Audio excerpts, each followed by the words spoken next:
Assalamualaikum warahmatullahi wabarakatuh. Ketemu lagi dengan saya Rastia Dewi Pujastuti dengan NIM 721141908.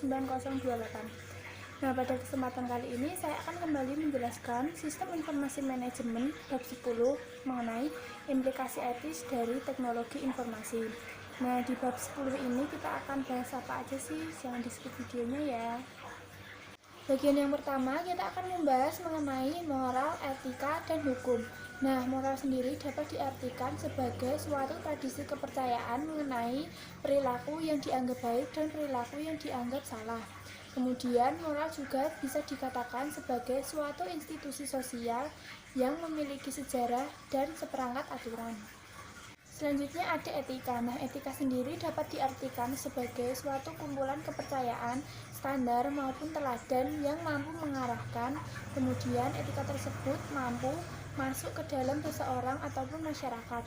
Nah, etika dari suatu organisasi itu berbeda-beda atau bervariasi tergantung oleh orang-orang atau masyarakat yang tergabung dalam organisasi tersebut. Selanjutnya ada hukum. Hukum sendiri dapat diartikan sebagai peraturan perilaku formal yang ditetapkan oleh suatu otoritas yang berwenang seperti pemerintah yang ditujukan kepada subjek atau warga negaranya. Nah, selama 10 tahun pertama penggunaan komputer di bidang bisnis, belum ada peraturan atau hukum yang berlaku. Kemudian, sejak tahun 1966, terjadi kasus kejahatan melalui atau menggunakan komputer. Nah, atas dasar itu, hukum di dalam penggunaan komputer ini ditetapkan.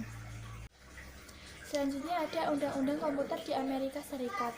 Nah, dalam Undang-Undang Komputer di Amerika Serikat ini mengatur beberapa hal. Yang pertama ada hak dan batasan akses data. Nah, Undang-Undang Kebebasan Informasi pada tahun 1996 ini memberi hak kepada warga negara atau organisasi-organisasi Amerika Serikat, yaitu hak atas akses data yang dipegang atau dikelola oleh pemerintah federal dengan beberapa pengecualian. Kemudian yang kedua ada UU Privasi Komunikasi Elektronik pada tahun 1968 hanya mencakup komunikasi suara.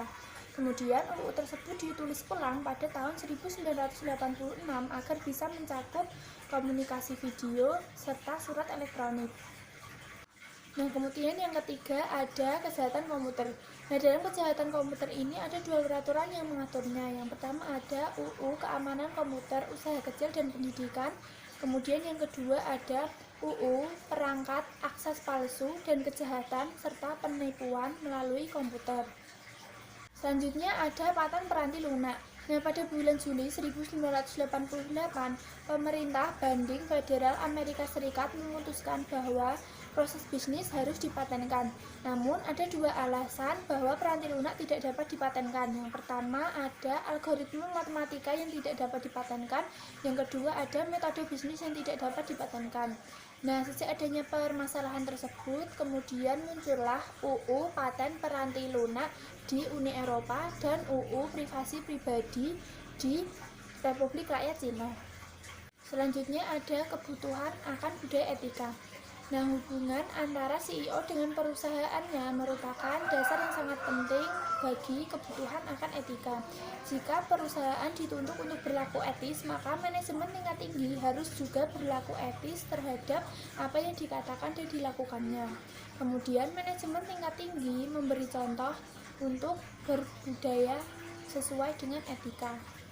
Selanjutnya ada bagaimana budaya etika diterapkan. Nah, suatu perusahaan dapat menerapkan budaya etikanya apabila perusahaan tersebut yang pertama menyusun kredo perusahaan. Nah, kredo perusahaan ini berisi mengenai pernyataan singkat mengenai nilai-nilai apa saja yang dijunjung oleh perusahaan tersebut. Yang kedua ada proses etika atau program etika.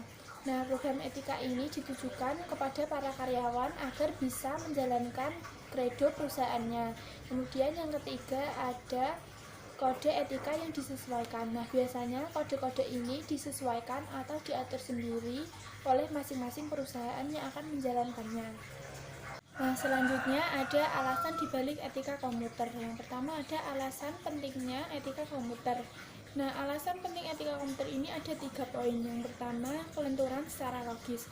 Maksudnya, kemampuan memprogram komputer agar bisa melakukan apa saja yang ingin kita lakukan. Yang kedua, ada faktor transportasi. Maksudnya di sini yaitu komputer bisa merubah cara kita melakukan sesuatu secara drastis. Dan yang ketiga, ada faktor ketidaktampaan. Nah, masyarakat secara awam itu melihat komputer sebagai kotak hitam. Nah, selanjutnya yang kedua ada hak komputer dan sosial.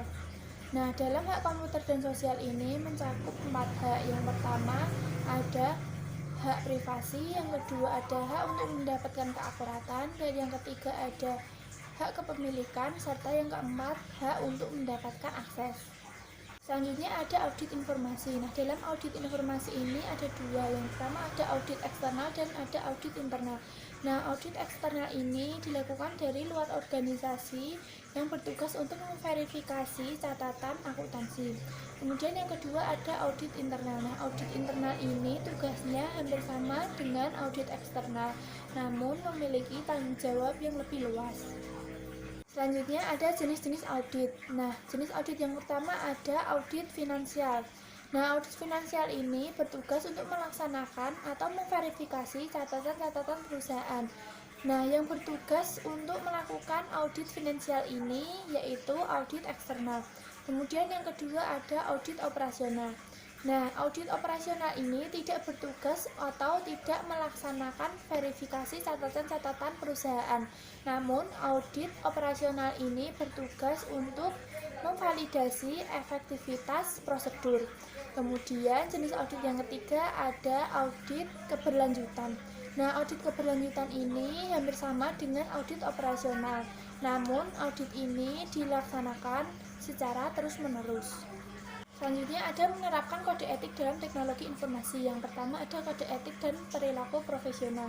Nah, dalam kode etik dan perilaku profesional ini ada 4 hal. Yang pertama ada keharusan moral umum. Yang kedua ada tanggung jawab profesional yang lebih spesifik. Yang ketiga ada keharusan kepemimpinan organisasi, dan yang keempat ada kepatuhan terhadap kode.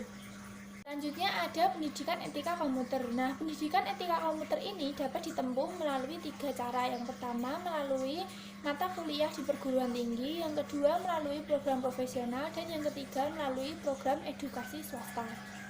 Selanjutnya yang terakhir ada etika dan CIO. Nah, CIO dapat memenuhi ekspektasi laporan keuangan dengan melakukan berbagai program. Yang pertama ada membaca atau mempelajari prinsip-prinsip akuntansi. Yang kedua ada mempelajari sistem laporan keuangan. Kemudian dapat mengambil tindakan sebagai suatu keputusan. Kemudian yang ketiga ada mendidik eksekutif mengenai sistem keuangan. Yang keempat ada mengintegrasikannya ke dalam sistem informasi. Yang kelima ada berperan secara aktif dalam pemberian informasi, dan yang keenam ada mengendalikan secara ketat keuangan.